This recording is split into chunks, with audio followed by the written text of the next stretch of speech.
These ships were the last. You mean I was still in use? No, it's in it's afloat. It's out in San Francisco area, decommissioned, mothballed. What they're going to do with it, I'm not quite sure yet. They don't know what they're going to do with it yet. These were the last battleships built by the United States Navy. BB-62, New Jersey, USS New Jersey, is the 62nd battleship built, hull number. BB is a designation for battleships. All naval ships have letter designation, 2-letter, some even 4 letters in nuclear ships. That's just to identify what they are. New Jersey was built just downriver. You local people? North Jersey. Okay. That's still a little bit out of range from the guns, but it's still local. Jersey was built downriver, Philadelphia Naval Shipyard. New Jersey and Wisconsin were built here. Iowa and Missouri were built in New York, Brooklyn Navy Yard. Of the 4 ships, New Jersey has the title of being the longest battleship built by U.S. Navy. It's 887 feet 7 inches long. The sister ships were 887 feet 4 inches. A big stretch of 4 inches. Somebody was really yanking the tape measure, probably. Maybe the guys down at Navy Yard wanted to make a statement. Whatever, it is an official title, statistic of the ship. Mainmast is sitting fully afloat in the river, drawing 29 feet of water. And under full load, we have about another 10 feet of draft. 34 feet design water. Full load of fuel, ammunition, people on board. Definitely a deep water ship.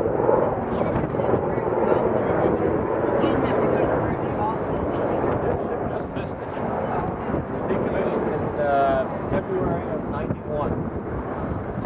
Wisconsin and Missouri operated in April. This ship just missed it.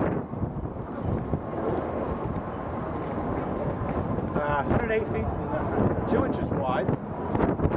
Just skinny enough to get through the Panama Canal. That was a design requirement of the ships of World War II days.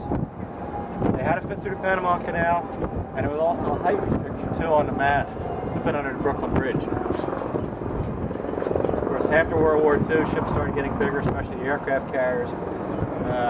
That requirement was dropped shortly after the war. Full load, approximately 58,000 tons. Right now it's sitting at about 46,000 tons. No fuel or ammunition on it. This was one thirsty ship to operate. Fuel capacity was 2.5 million gallons of oil. Originally that was Bunker C. Bunker C is a nasty, thick, gooey, smelly mess. You actually had to heat it to get it through the burners. During the last refit, they converted the boilers and burners all to what they call Navy distillate. Similar to a light fuel oil kerosene mix type of thing. You can burn it in jet engines, you can burn it in regular boilers. That was the idea, to make everything uniform. New Jersey also has the distinction of being the most decorated battleship, earning a total of 19 battle awards during its lifetime. And those awards are all depicted by the granite monuments on the rear side here. That dates from 1944 all the way up to 1990. Propulsion was steam, high-pressure steam, 600 psi system, 8 boilers, and 4 engines, 4 steam turbine engines. Total producing 212,000 horsepower. That would propel the ship an official top speed of 33 knots. Figure out the miles an hour, it's pretty close to 40 miles an hour. To get something that size doing 40 miles an hour, it's impressive. Thinking of weight that can kick up. You can water ski behind that thing. Of course, I want to be way behind it doing it. Okay, let's go up a little closer. Okay, ready to go on board?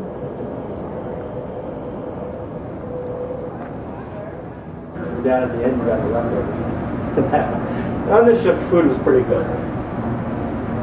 And officers also had to pay for the meals. Read that one? That's still a tradition today. Officers have to pay for their own meals. Comes about $1.50, maybe $2 a day. It's not a whole lot of money, but they're making more money than everybody else. So, now,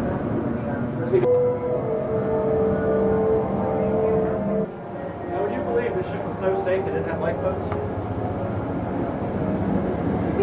Technically, they did not have lifeboats, but they had a lot of inflatable life rafts. You see some of these brackets here? That's where they had the life rafts stowed. But the ship did have smaller boats on them. You'll see a couple of them right here. The second one's smaller over here.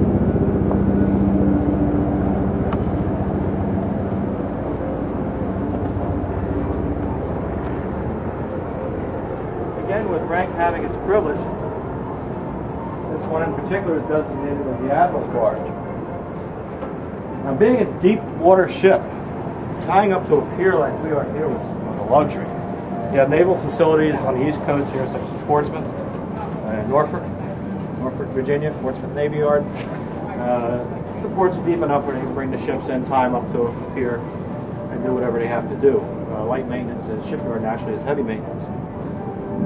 For the most part, a ship like this would anchor out somewhere, either in a harbor or the mouth of a river. And the only way to get the crew ashore was small boats. There's a couple up on the shore side there where that flag is up there.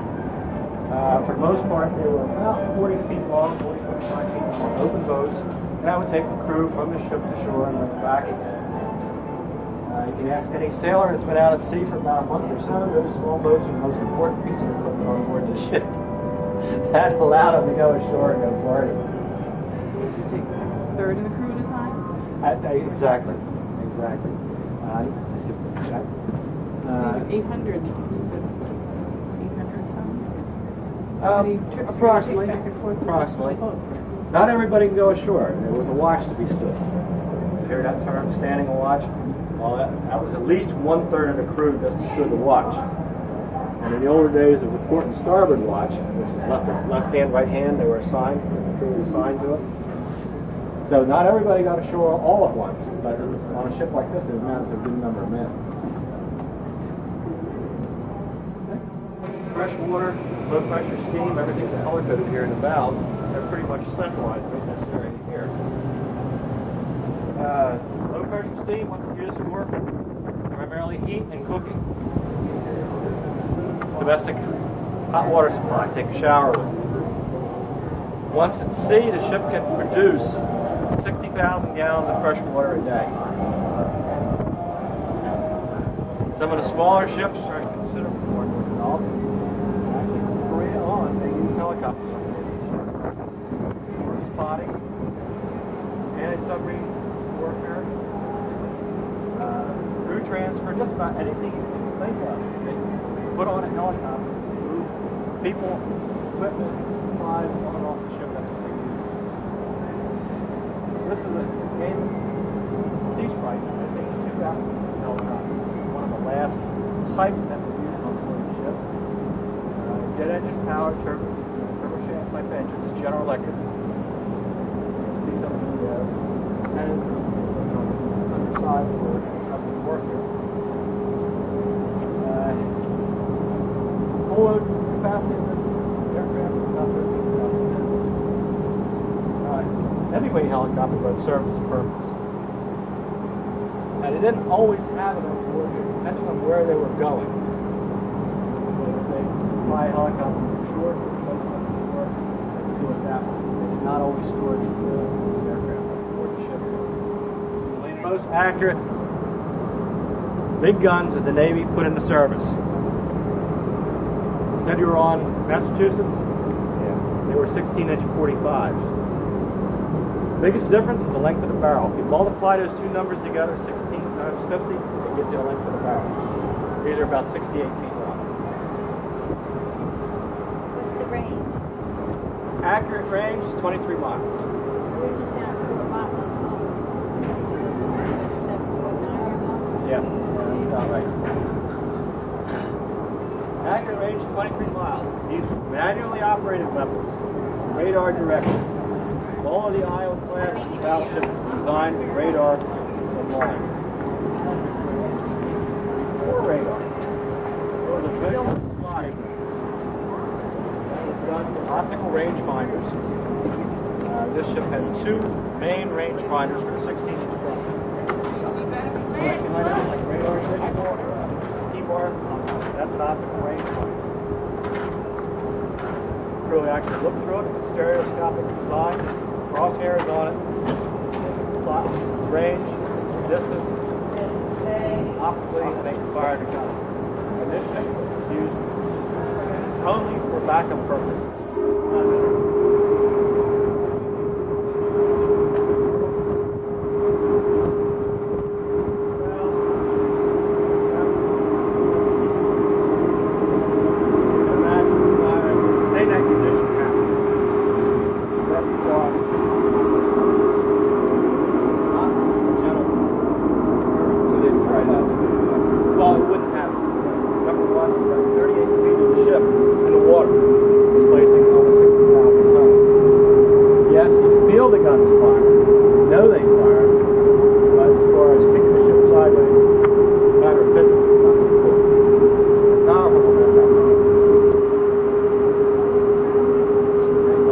Thickness on the top, I think that's 9 inches.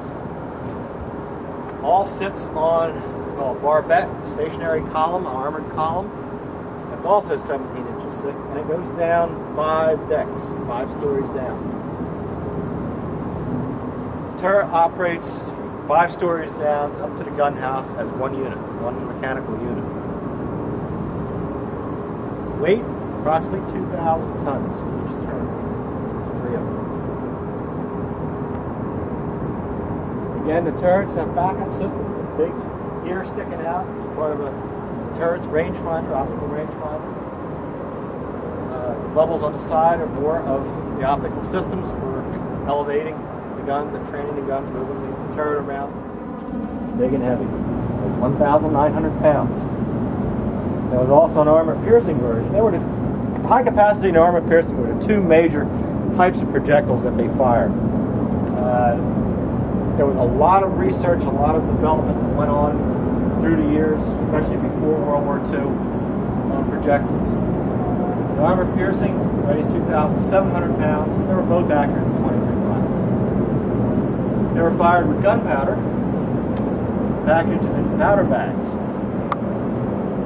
Each powder bag was 110 pounds, and it took 6 of them to fire one of these. So 660 pounds of powder for one projectile. All manually done. It took a total crew for each turret, 77 men. That's from the magazines, powder magazines down below, all the way up to the gun house here. Wait, they have to manually lift that whole thing? It was done by machinery, but it was manual. I mean, there was a man standing there working at machinery. You didn't push a button and all of a sudden it reloads. It didn't happen that way.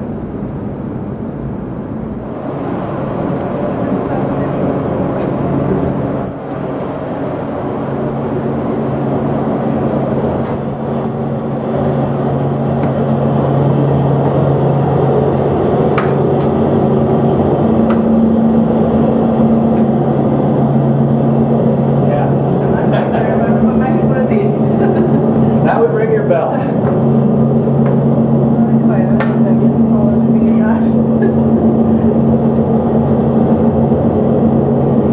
We get more chip paint.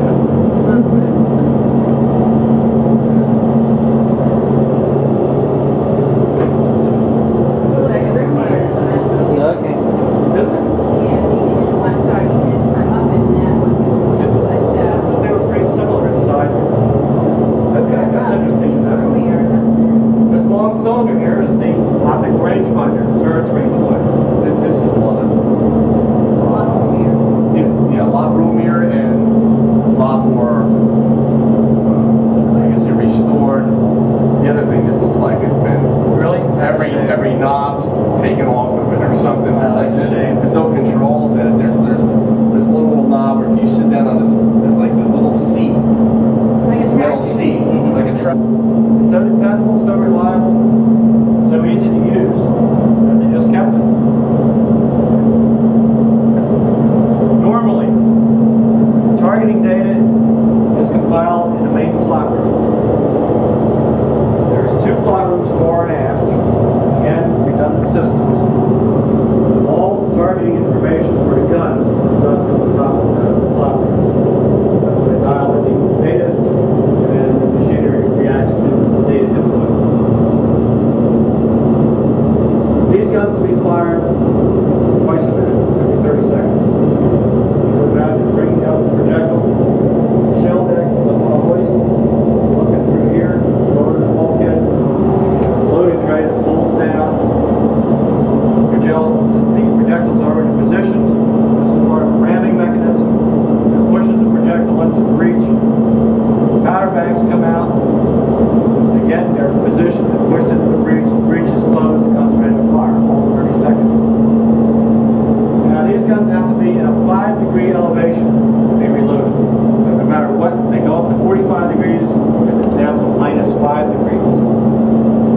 position they fire in, they have to come back to a 5 degree, plus 5 degree position to be reloaded.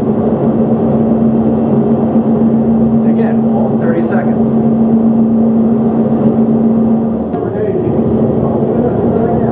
That's warm. When they had the explosion on the Iowa, Yeah. that happened in this area when they were actually putting the bags So in. it's number 2 turret, center gun. We just finished right here. But that was the area, right? It was when they put the powder bags in place, right? Right, exactly. Okay. We're fortunate to have. Okay, I am. High explosive. In earlier days, even a star shell, like a phosphorus granule, to light up the sky. Again, these were manually operated, radar directed.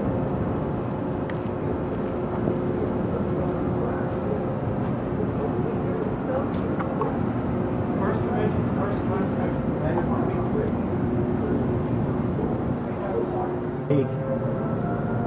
Long time firing these guns, these powder cans, they can be out all over the place. One case in particular, during Vietnam, they commenced fire at 1 a.m. in the morning, firing inshore batteries. They ceased fire at 6 a.m.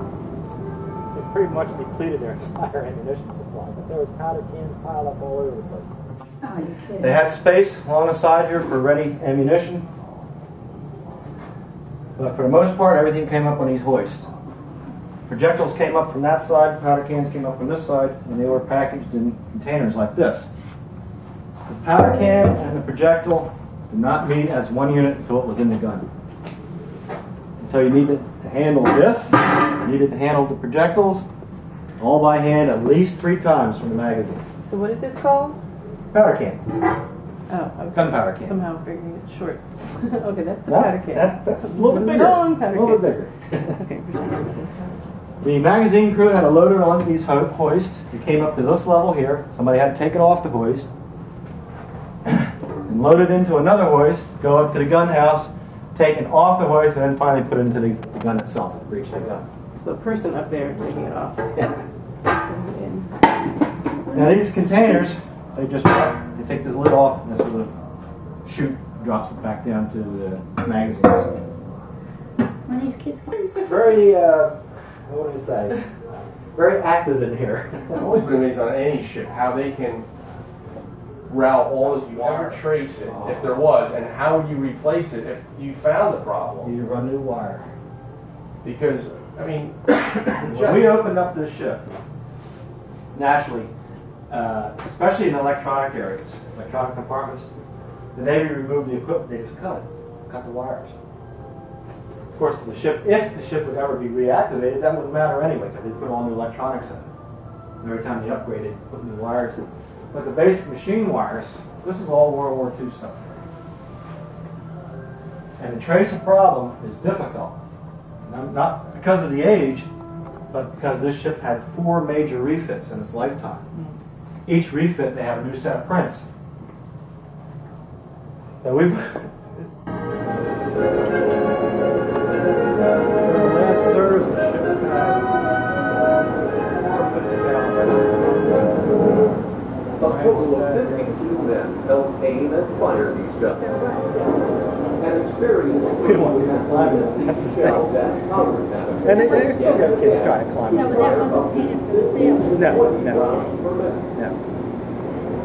There's inspection ports, and one doorway there, a couple The of 5-inch Mark 12 gun Throughout the capable of mount firing itself. against both surface targets more than 10 miles away. Or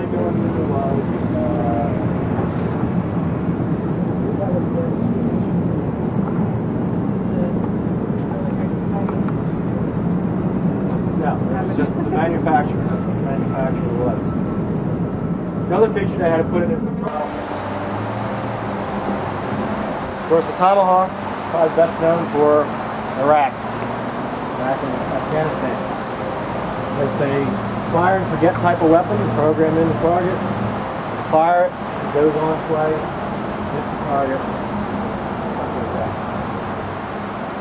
Combat Engagement Center is put in actually to replace the atmosphere. You see that in a little bit. have an operator on console, there's four consoles. That's all he has to do is enter with a slide, simple as it gets. So the electronics involved is a lot more complicated. Today's version of it is incredible what I did. They can fire guns with their tomahawks, have them pretty much staged in areas, right? Ready to put in the air, ready to fly. Raises the launcher. Got 4 missiles that can be launched. They can be at different targets also. They don't have to go to the same place. Where's the man working here? There's no personnel here.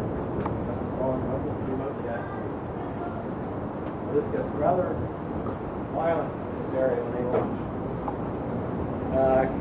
Is the whole box moved? No, the box stays the same, just the missile comes out. So with the They're missiles.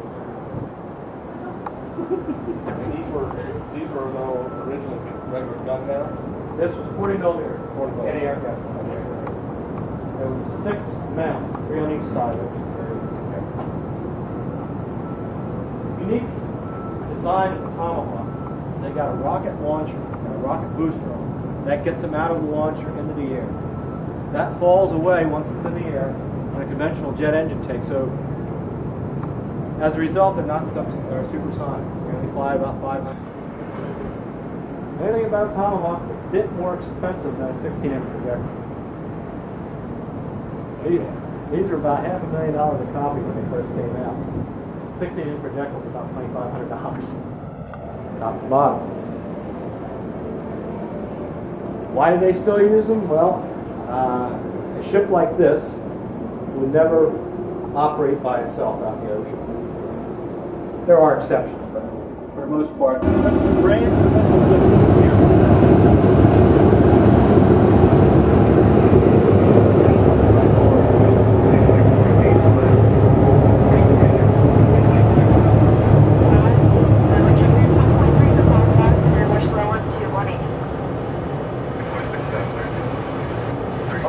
All the noise. I'll shut it off. Two systems, remember, Tomahawks. Have 4 consoles. There's 2 here, 2 more back here. And the harpoon is that's all you need as far as operators go. They punch in their information, activate the systems, fire the missiles accordingly.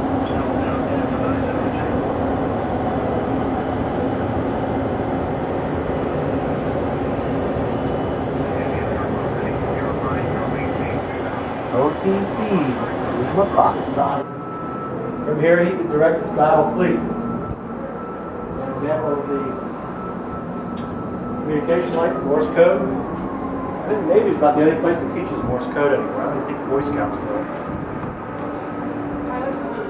He's had enough fuel. Yeah. Forward service fire. That overpressure is so great. Okay.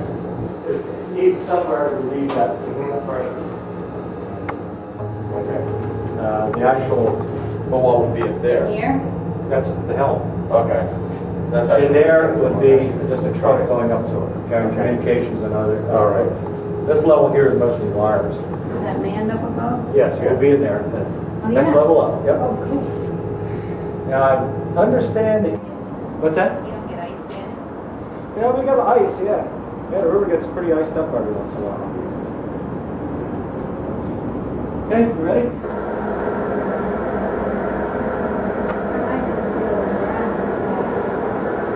A lot of brass on this ship. The Navy still has that, a lot of brass brass. We got about a dozen people. That's all they do, volunteer, come over and talk brass. Of course, they start in one area, they go back. By the time they're done back there, they got to come back up here again. We covered that incredible. Oh yeah?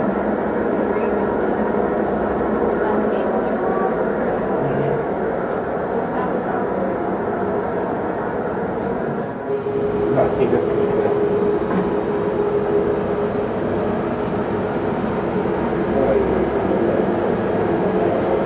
Just rings the other end. Don't have your hat on. Actually, you shouldn't have a hat on in a confined space. You acknowledge an officer, but you don't have to salute.